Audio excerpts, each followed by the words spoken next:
Morning, sir. We are done. How are we? Good morning. Morning, sir.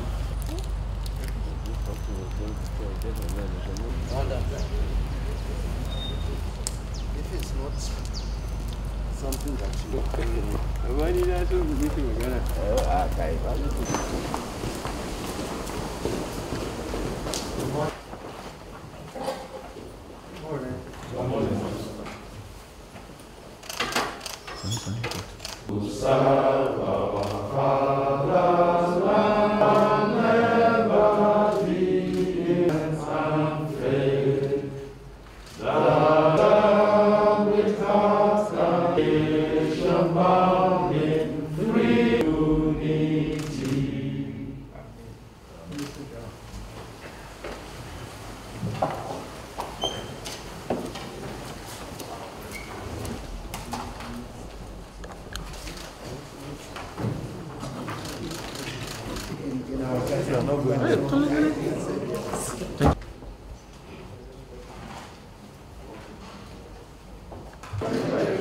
Your Excellency, Mr. Vice President, members of Council.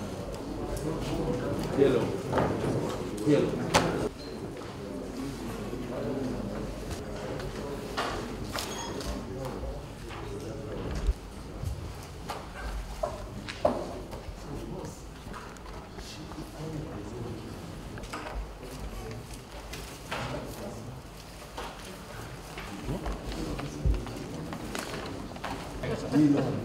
sir.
So I've just finished a meeting of the National Security Council. You know what transpired at the meeting? Well, quite a lot of things have transpired. In particular, we talked about the Anambra governorship elections, which is coming up on the 6th of November this year. And we want to assure the people of Anambra State and indeed all Nigerians that the government is committed to conducting those elections and it has to be free and fair. We are going to put every machinery in place to ensure that people are well secured, and we are going to dominate the place to ensure that this place is calm and quiet to provide for a free and fair elections, and that is the only way to ensure that we promote democracy and good governance in this country. Yes. What other things have we discussed? Well, we'll discuss generally the security matters that as they apply to other states of the Federation. And the general assessment is that the situation is improving, even though the challenging issues are still very potent. But by and large, progress is being made in the area of maintenance of peace and security in the country. Security is moving from Zamfara to Katsina. What are you doing about that? Well, we looked at that, and the reports coming in are indicating that even though the bandits are there, but they are moving towards areas where there are communications that they can talk to people. But the situation is improving even in those areas. Of course, the situation is still not as good as we expect it to be, but we are on top of the situation. Back to Anambra, don't you think the massive deployment of security agencies may deter voters from coming out to vote? No. The intention is to ensure people who are starting right away, so that to give people confidence that they are well protected from these IPOB people. People are not coming out because of the threats by IPOB. And as long as we try to dominate the area, IPOB will have no place to maneuver, and we will take charge of the place to ensure that there is peace, there is tranquility in the area to allow for free and fair elections. Marching order from the president to the service chiefs and others. The president has continued to give the security agencies the go-ahead to deal with these bandits in the best way they understand. So he has given them all the support, and he has assured them that he is behind them. Anybody caught using arms that are not supposed to be used by him, it should be dealt with appropriately. What do you mean in dealing with them in the best way they understand? Yeah, I mean they should be dealt with according to the law. Thank you very much. Okay, so what do you want Nigerians to know about this latest meeting of the National Security Council? Today's meeting of the National Security Council focused its attention on several issues, primarily the elections in Anambra State, which will be held on the 6th of November. Council observed recent trends in which a lot of violent activities have been taking place, and Council is desirous of seeing hitch-free election being conducted by next month. Now, the problem here is that in as much as the government wants to conduct peaceful elections, there are non-state actors who have been heating up the polity, who have made all kinds of attempts to stymie orderly elections for next month. The president has directed that under no circumstances will anything be allowed to stop the elections from taking place successfully. The people have a right to vote.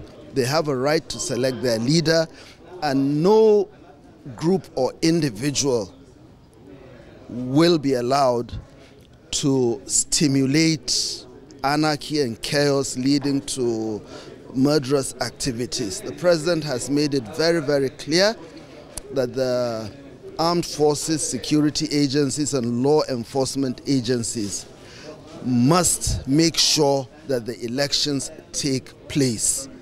If it means overwhelming the entire environment with the presence of security agencies, there are so many implications for elections to be sabotaged by non-state actors. In the first place, we're in a democracy. Secondly, it is important to note that if these non-state actors should succeed in destroying the potentials for orderly elections, then it is natural that other parts of the country will also want to copy this situation. Secondly, it's not something that President Buhari will even contemplate, a situation in which he's boxed into a corner.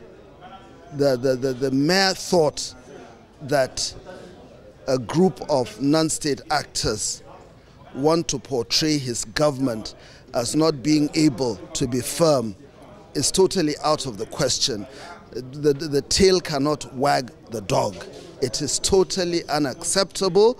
And again, we in the security and intelligence community have been trying as much as possible to talk with the leadership in the Southeast to make them aware of the fact that President Buhari is not averse to the aspirations of the people of the Southeast, so long as whatever they desire to achieve, they do it through the normal prescribed manner, either legislative, legal, or whatever, for as long as it is within the confines of legitimacy.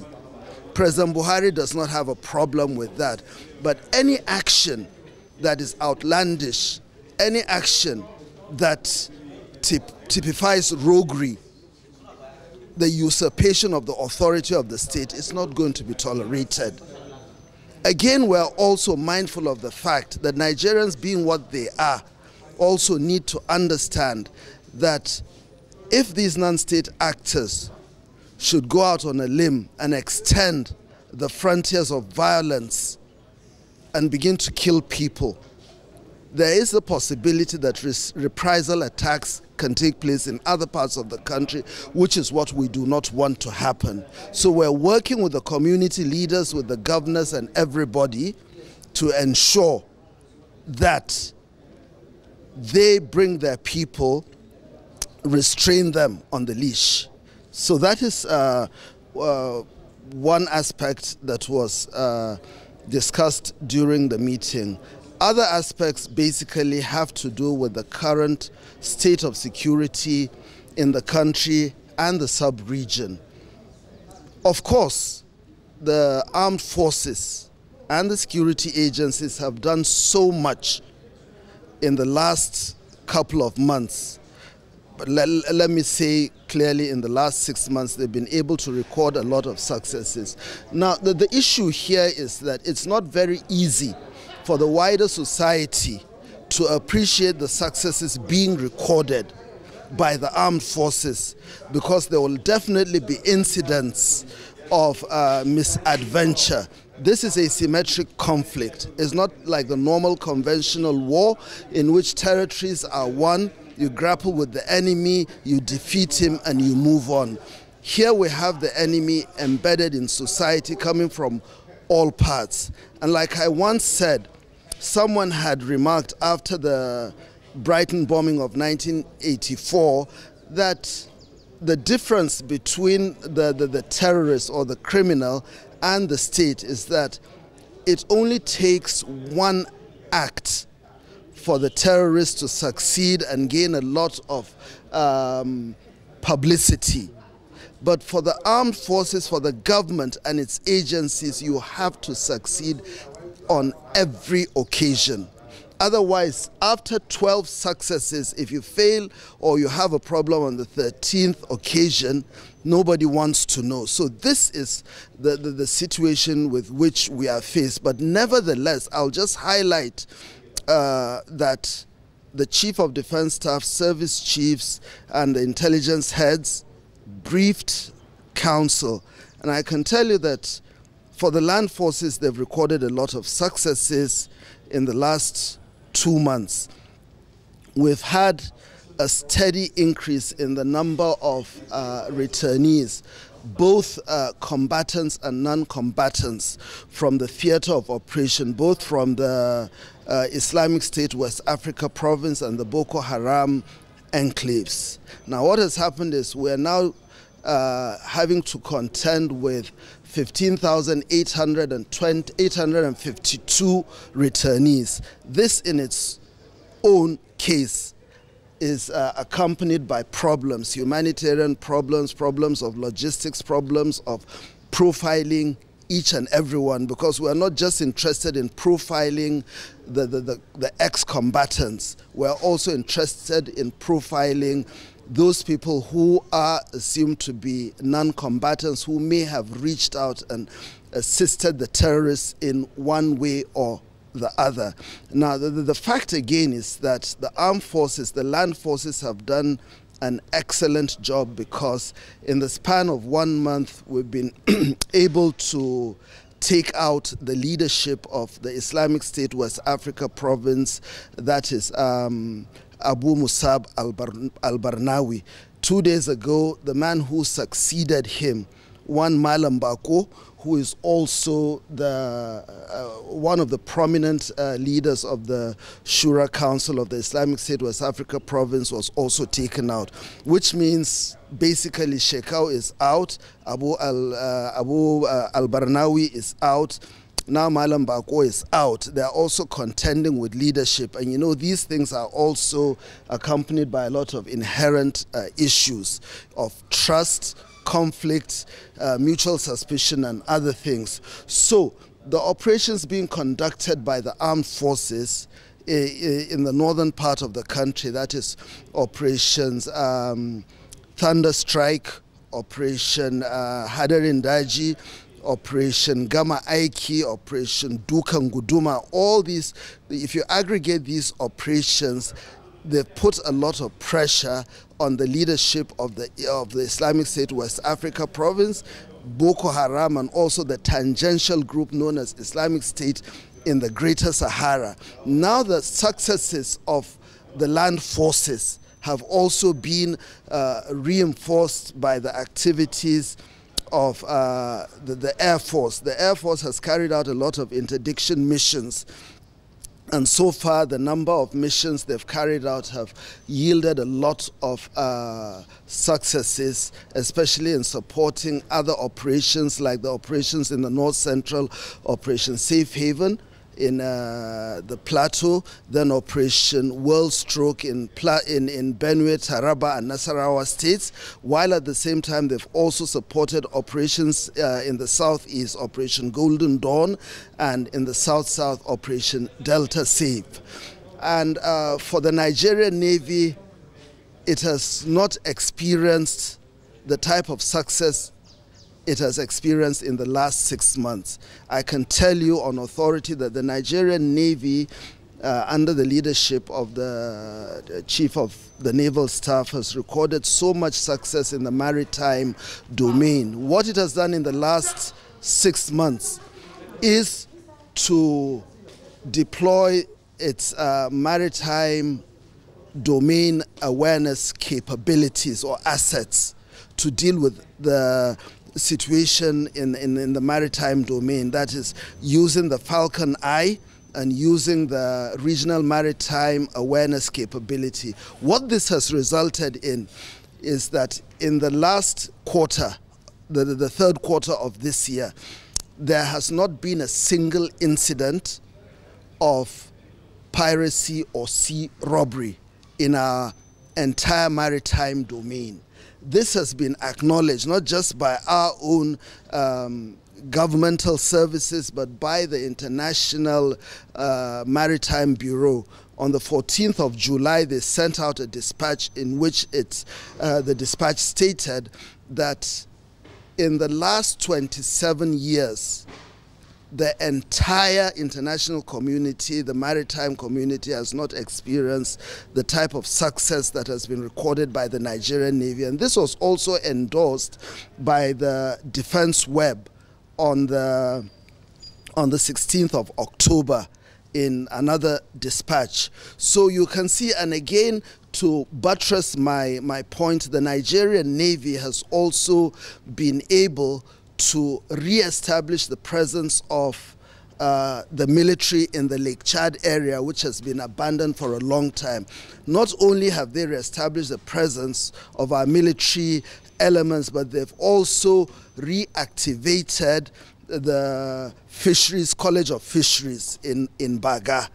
So you can see that the Army, Navy, Air Force, the entire armed forces have been doing a very tremendous job and being supported by the intelligence services. Only 2 days ago, the DSS was able to apprehend and take in the successor of the notorious gangster in Benue State known as Ghana. So his own successor, whose name is Chekere Kefas Andofa, has been arrested. His other name is Azonto.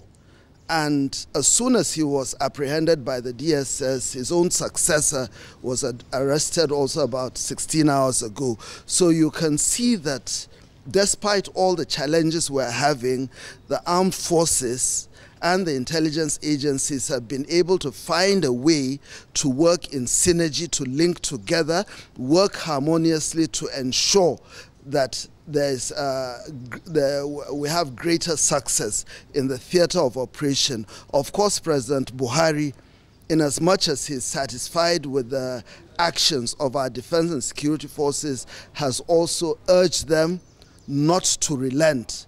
You know, of course, as a retired general, he knows that in operations there will always be lulls. Sometimes victory begets, you know, other issues like complacency, lethargy, and other things, but he has stated clearly that we must bring this thing to an end, working, of course, in partnership with our regional colleagues. The new theatre award seems to be Nigerian Rail Services. We have seen an attack yesterday night What effort are you going to make to ensure that the asset has been saved? Well, efforts right now are underway. As you already know, yesterday the president had an important visitor, the president of Turkey. Just like he's had discussions with the president of Turkey, he's had discussions with other leaders on how we can share intelligence and acquire technical capabilities to deal with these emerging threats. So it is basically a matter of looking at where we can get equipment and assets to deal with these threats. It's okay, sir.